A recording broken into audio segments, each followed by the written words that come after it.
रमाकांत एक ढाबे वाला था।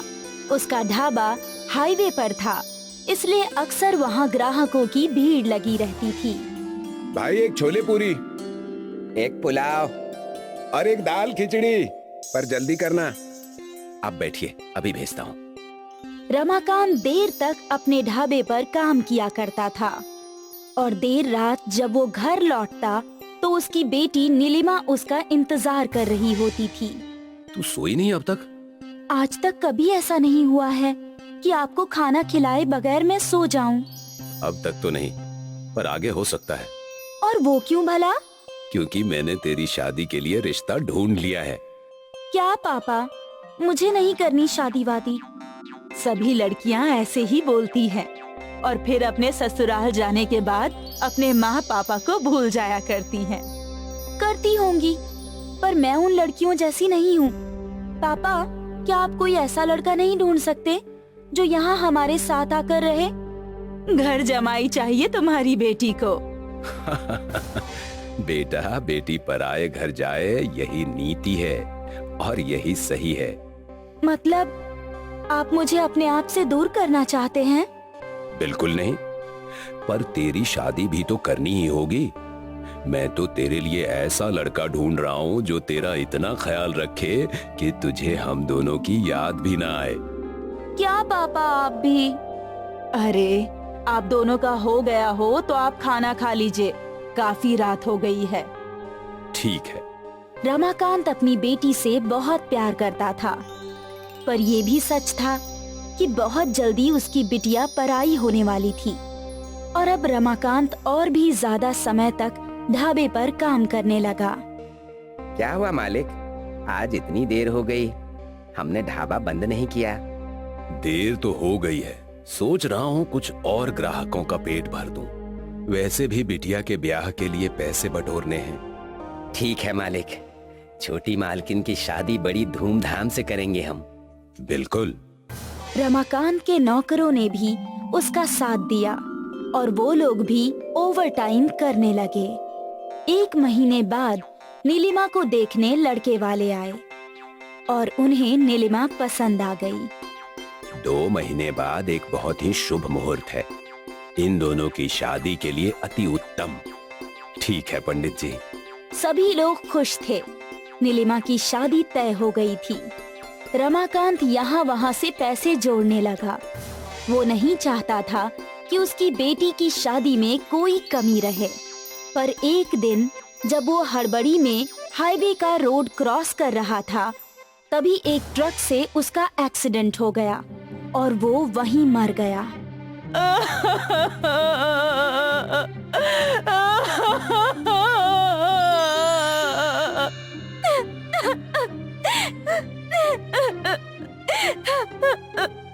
जिस घर में डोली उठने वाली थी, उस घर में पिता की अर्थी उठी। सरिता और नीलिमा के जीने का सहारा ही चला गया। कुछ दिनों बाद किशोर रमाकांत के घर आया। भाभी, रमाकांत भाई ने मुझसे 2 लाख रुपए उधार लिए थे।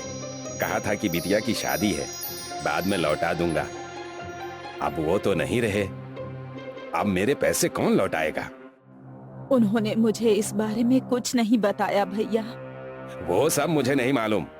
अब ये बताइए, मेरे पैसे कौन लौटाएगा? मैं लौटाऊंगी। मेरे पिताजी का सारा कर्ज मैं लौटाऊंगी। आप बस मुझे 6 महीने की मोहलत दे दीजिए। ठीक है बेटा, मैं 6 महीने बाद वापस आऊंगा, पर तब तक पैसे तैयार रखना। सरिता ने अपना सर पकड़ लिया।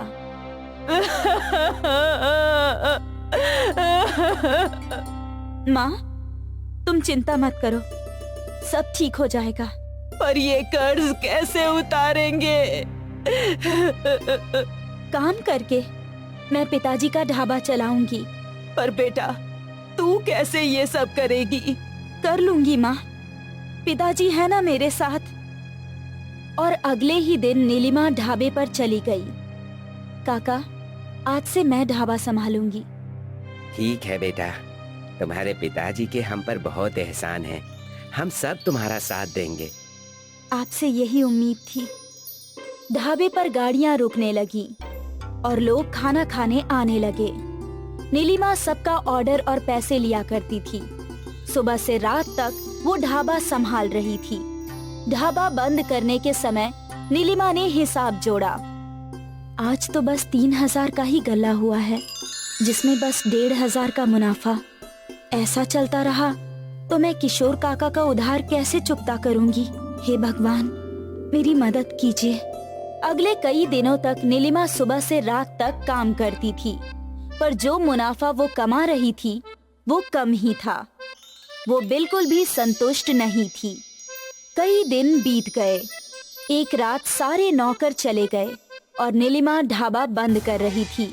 तभी एक बूढ़ा साधु उसके पास आया। बेटा, 2 दिनों से भूखा हूँ, कुछ खाने को हो तो दे दो। आइए, बैठिए। पर बेटा, मेरे पास तुझे देने के लिए पैसे नहीं हैं। कोई बात नहीं। नीलिमा किचन में गई तो वहाँ सब्जी थी पर रोटी नहीं थी। नीलिमा ने देखा कि रुमाली रोटी का आटा रखा था। उसने तुरंत चूल्हा जलाया और मटके पर 2 मटका रोटी बनाई और सब्जी के साथ उस साधु को परोस दी। वो साधु बहुत भूखा था। खाना देखते ही खाने लगा। जब उसका खाना खत्म हुआ तो उसने हाथ धोए।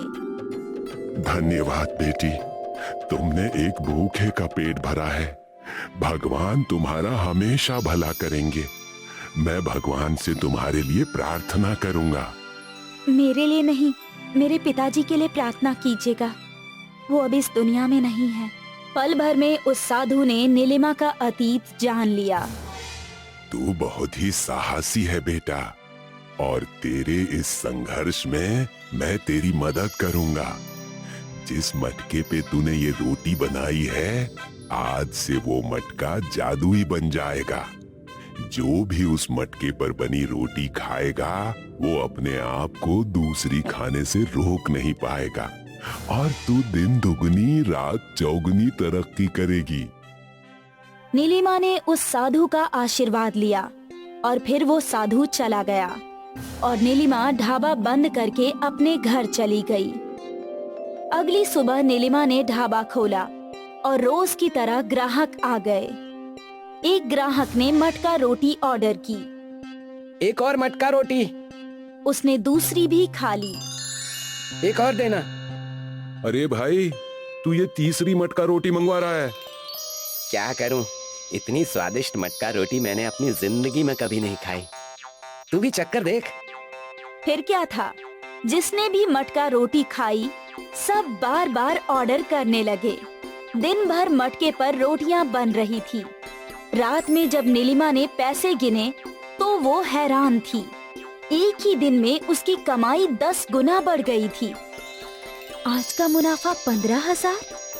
वो खुशी खुशी घर गई और अपनी माँ को सब कुछ बताया। बेटा, पर ऐसा कैसे? माँ, ये सब साधु बाबा का आशीर्वाद है। उनके आशीर्वाद से वो मटका जादुई मटका बन गया है। अब जल्दी ही पापा का कर्ज चुकता हो जाएगा। भगवान का लाख लाख शुक्रिया। अब नीलिमा खुश थी। वो खुशी खुशी ढाबे पर काम कर रही थी। 1 महीने बाद किशोर नीलिमा के ढाबे पर आया। बेटा, तुझे याद है ना, 1 महीना हो गया। जी काका, याद है। नीलिमा ने गल्ला से 2 लाख रुपए निकाले और किशोर को दे दिए। ये रहे आपके पैसे। इतनी जल्दी? बेटा, तूने इतनी जल्दी इतने सारे पैसे कहाँ से कमाए? भगवान की कृपा से। नीलिमा ने किशोर के कान में जादुई मटके का राज बताया। बस तब से ढाबा चल पड़ा है और आमदनी भी बढ़ गई है। अच्छी बात है। तू ऐसे ही तरक्की करती रह। मेरा आशीर्वाद हमेशा तेरे साथ रहेगा। किशोर नीलिमा को आशीर्वाद देकर चला गया, पर उसके मन में पाप था। रात को जब ढाबा बंद हुआ तो किशोर उस जादुई मटके को चुराने ढाबे में आया, पर जैसे ही उसने मटके को हाथ लगाया, मटका गर्म होने लगा। मटका इतना गर्म हो गया कि वो लाल हो गया और किशोर के हाथ जल गए। मेरे हाथ, मेरे हाथ। किशोर को अपने लालच की सजा मिली। उसको जादुई मटका रोटी वाला मटका भी नहीं मिला और उसके दोनों हाथ भी जल गए। इसलिए कहते हैं कि लालच बुरी बला है।